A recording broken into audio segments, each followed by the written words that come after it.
Skeletor is in the DorkLair.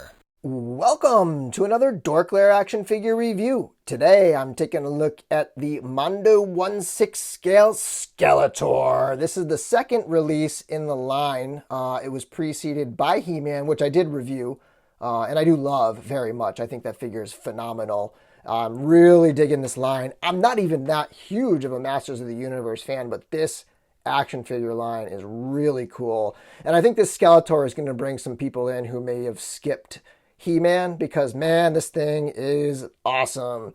I do know that there's been a little bit of negative reaction to the way He-Man's face looks, that particular head sculpt, and a lot of the more diehard fans didn't like it very much. But this Skeletor, I can't see a ton of people really hating on. I think this thing is rad. It's got some really neat features, some very different accessories, and some similar ones to the He-Man. Particularly, this one has the staff, and then he also has a cape, which is really cool. But yeah, awesome figure. Let's get into this review. All right, so getting a look at the packaging. This is the slipcase around the outside with this just beautiful artwork of Snake Mountain by Florian Bertmer.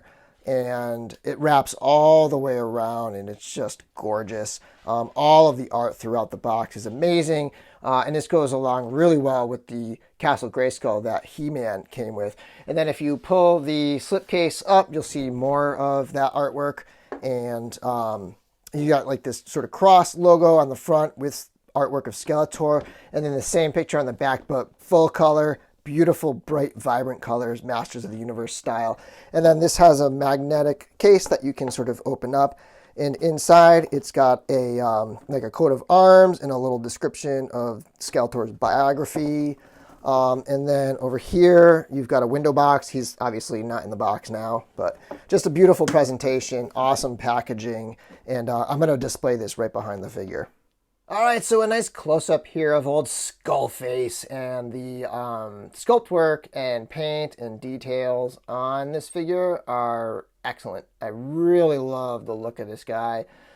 He's got this sort of yellowish bone face, but it's got a very detailed paint work going on, and there's lots of little sculpted details throughout the teeth and sort of the bone material. He's got these really deep set red eyes that have this black paint around the rim to make them look even further back than they are. The jaw is articulated. In fact, the whole head sort of has this interesting articulation where the head moves up, and then you can move the jaw down in order to articulate it. It's really neat, actually. And yeah, and so the hood, not a ton of detail in the hood. It's a little bit on the shinier side, but there's a few little neat things going on where it does look like from this angle you can see the almost fabric kind of quality to the sculpt there. Looks really nice. And then making our way down the figure, he's got his harness here made out of what looks like sort of a leathery kind of soft plastic material here. It's painted really well, and it moves around nicely when you articulate his arms and stuff. So that looks great. The two pieces, I believe, are separate, but they might be glued on in the front over here. So you kind of have these pieces here that float over the top, and then they're glued on right here. And then the harness, I don't think there's a way to really remove it unless you were to take his arms off or something like that, or maybe cut it.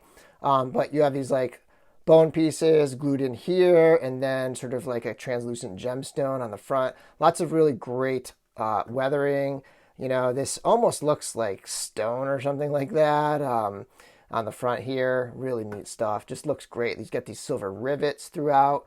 You have the edge on these pieces here. Everything looks great on that harness. And there's a very similar thing going on with his belt and his skirt piece here that can kind of ride up sometimes. So, you pay attention to that. You'll sneak up there on you. And, you might be taking a photo or have them pose on your shelf and realize, oh, shoot, that thing's sticking up. But yeah, really nice work on the sort of clothing pieces, which there's not much of because he's mostly this sculpted body. And great work here. I don't know if it's picking up well on the camera, but there's this really cool shading going on that accentuates his muscles. I mean, he's ripped. He's on the same body as the He-Man, so You know, if you have that figure, you'll know what to expect with this one pretty much. But I will say that the joints and everything move a lot more smoothly than my He-Man figure. The gauntlets are also similar to the shoulder harness piece and stuff like that. It's like a softer vinyl type material. Continuing down, you can see more of that same kind of shadowing. There's a lot of it right here on the thigh muscles, really just ripped muscles going on. And then you have these greaves type things on his legs, which are a more stiffer plastic than the ones on his arms. These are nice, chunky and solid feeling. And from the knees down, it's much different than He-Man. It's just a completely different sculpt. I mean, he's got these clawed feet that look great. You can see on the bottom there. Licensed by Mattel. But yeah, I mean, just the look of this guy and the muscles and the chunkiness of it and everything feels great. I guess one other thing I didn't point out is if you do lift the skirt up, this is a lot easier to see than on the He-Man. It's got the classic like trunks, like fur trunks that, you know, the old school He-Man characters had. All right, a quick side-by-side, just two figures here. So obviously, first of all, here's Skeletor next to his rival, He-Man, and I think these two figures look awesome together. And then just so you can get a sense of size with another familiar line, here's my one and only Hot Toys figure, my Hot Toys First Order Stormtrooper, and that gives you a little sense of how he scales next to them. These figures are just slightly smaller, I think, than Hot Toys figures, but you know, just a little bit less big and bulky than a Hot Toys figure, but not out of scale. And moving on to accessories, Skeletor comes with a really nice array of things. I do have one minor gripe, but he comes with the sword, which is awesome. This is just a beautiful looking piece. The sculpt work, the paint work, the details on it are really nice. It's got the it's got a goat's head like his staff, but on the end of the sword handle there. He also comes with an axe, again similar to the axe that He-Man comes with, but it's got the orb on the top there, so looks great. Just lots of great details on these weapons over here. He also comes with this smaller sword right here with these little bone cross thing over here on the cross guard, and the I'm not sure if this is like the lightning sword that we see in the early parts of the mini comics, which is what I've been reading and really getting into He-Man with. But somebody who's more diehard fan can tell me about the history of this particular sword, if there is one. He's also got the staff. So the staff has this really very realistically sculpted bone ram's head here. Of course, the horns are blue, but really nice paintwork going on there, and it's just a very intricately sculpted and painted piece. Handle is also really nice. Just a beautiful item right here.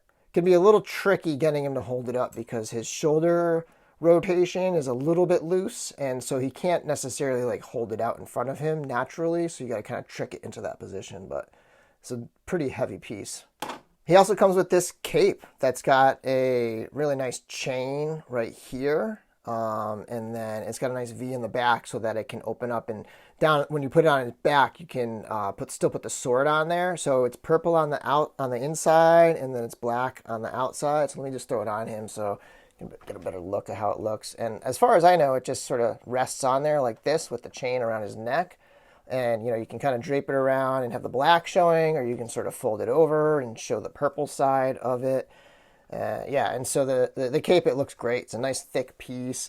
It's got some like worn tailoring at the bottom so that it almost looks like it's all tore up and scraping along the ground there. And you can see on the back, it leaves a nice space there so that you can still put the sword on there. The other thing I didn't mention about the sword is that it comes with this sheath right here. And same sheath essentially that He-Man comes with, except it's got like a snake mountain kind of tribute at the end instead of the Battle Cat tribute that He-Man had.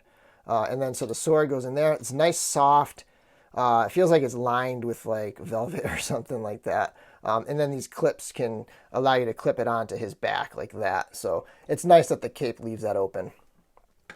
He's also got this additional head sculpt that looks like the vintage toy. And And I don't know. I don't love it. I think I actually prefer He-Man's toy head on He-Man more than I prefer Skeletor's toy head on Skeletor. I'm not sure. It's just this is just so sort of like washed out or something like that. It's just got so much brightness on it that, you know, it's fun. I'll probably even display the heads like separately, but I don't think I'd ever display the figure with this head on it. In addition to the 2 fists that come on him already, he comes with 2 additional sets of hands. He comes with these just like regular gripping hands so that he can grip his sword or axe or staff. And then he comes with a pair of gesturing hands, which is really cool. I like posing him with these and just having him doing weird, like, just crazy Lord of Destruction type of gestures and stuff like that. These are really neat. But then there's no other hands. I kind of wish there was, you know, maybe one more set of hands that came with these figures. These are $150, $200 figures. So, you know, we're talking about 3 sets of hands. I don't know. I feel like I'm getting a little underhanded. And finally, he comes with this little guy. I didn't even bother looking his name up. I'm assuming it's another one of these things that was in like a episode or 2 of the cartoon, which I'm not super familiar with. But anybody who is a fan can let me know in the comments below who is this guy. But he's got a little bit of head articulation here. He's super cute and nicely painted and sculpted. But Skeletor's got a little pet that came with him, I guess. And these are kind of neat. I like them. I think they're hilarious and they're fun. And they're just fun little extras to kind of like put in there with the figures. Kind of hilarious. And he does also come with this stand. It's sort of like a Hot Toys type stand where you have an adjustable crotch piece here. I do like very much having these stands. They work well and help him stand up because my Skeletor, his ankles are not the tightest. This does have a little M for Mondo at the bottom, which another thing that's kind of weird is that, you know, the logo is underneath where you would never really see it, I guess. But anyway, it's got a stand and it works well. All right, so last but not least, let's take a look at Skeletor's articulation. His head is on a ball joint at the base of the skull, and then it's at the ball joint at the top of the neck. So there's sort of like 2 points there. So there's a little bit of side to side here, and then he can look up this much and then down this much. So there's a pretty good amount of movement. And then the face itself is articulated as I showed a little bit earlier. So what you do is you lift the head forward and then you pull the jaw down to have him opening and closing his mouth, and that works very well. Obviously his head can also spin around as well and turn side to side too. So pretty good amount of range of motion in the head there. The joints on mine are definitely smoother and a little easier than He-Man, so I think they've improved on that much. His arm can come up this far, not a ton, but that can also rotate around like this as well, so he can lift his arm straight up if you need him to. There's a swivel at the bicep, and then there's an elbow joint right here. There's not going to be much more than that almost 90-degree angle right there, but there's also a rotation at the elbow too. Be careful with this figure. I've noticed a little bit of paint rub here and there, especially up in the head, popping the heads on and off. You probably can see there's a little bit of some scuffing there. And then the wrist is on a ball and hinge, so the wrist can swing around and then hinge back and forth like this. One of those like split balls right there. And then there's an articulation point at the upper torso, and he can turn quite a bit. And then he can crunch forward a little bit and crunch back a little bit as well. So a pretty good amount of articulation in the upper torso, can rock back and forth and so on. And then he can twist at the waist, but he can't crunch a terrible amount at the waist because he can just sort of get a little bit crunching forward and back, and then he can spin a little bit as well. The leg is on a ball joint, and then the crotch area, like this whole piece, is a little bit softer, so things will kind of move as you move him and articulate his leg. And he can kick up this far, and then he can kick back a little bit as well. Again, scuffing will happen. You can see a little bit just happened there as I was articulating it. He can come out into a wide stance about this far before you sort of stop there. And his knee is double jointed, and you can kind of kick his knee up about this much. And then there's a little bit of rotation also at the top of the knee, and then a little bit at the base of the knee as well. And then his feet are also on a ball joint, so he can rock his feet back and forth, and he can kind of point down a little bit and point up a tiny bit. And my feet are a little loose, so he's such a big, chunky, heavy figure that it's sometimes like, you know, like when you're standing him up, you got to find that like middle balance point. It's not just gonna stay. So, you know, that stand is going to be very important for this figure, in my opinion. So overall, this is an awesome Skeletor figure. And again, I'm not a Masters of the Universe expert. I'm not like some diehard fan. I like it. I've been getting more and more into it lately because my co-host of the podcast, Larry's been getting me into it. But as far as I'm concerned, this thing's awesome. I can't speak to its accuracy. I can't speak to how true it is to the spirit of Skeletor. But in my opinion, I think it's really capturing Skeletor and his evil ways. So thanks for watching my video. Be sure to check out my other videos, like my review of the He-Man figure in this line. I also have been reviewing some other things like the Mezco 112 Collective PX exclusive Batman. Lots of other things coming down the pike. Lots of Mythic Legions, lots of Mezco SH figure arts. And don't forget to check out the DorkLair podcast. And until next time, may the Force be with you.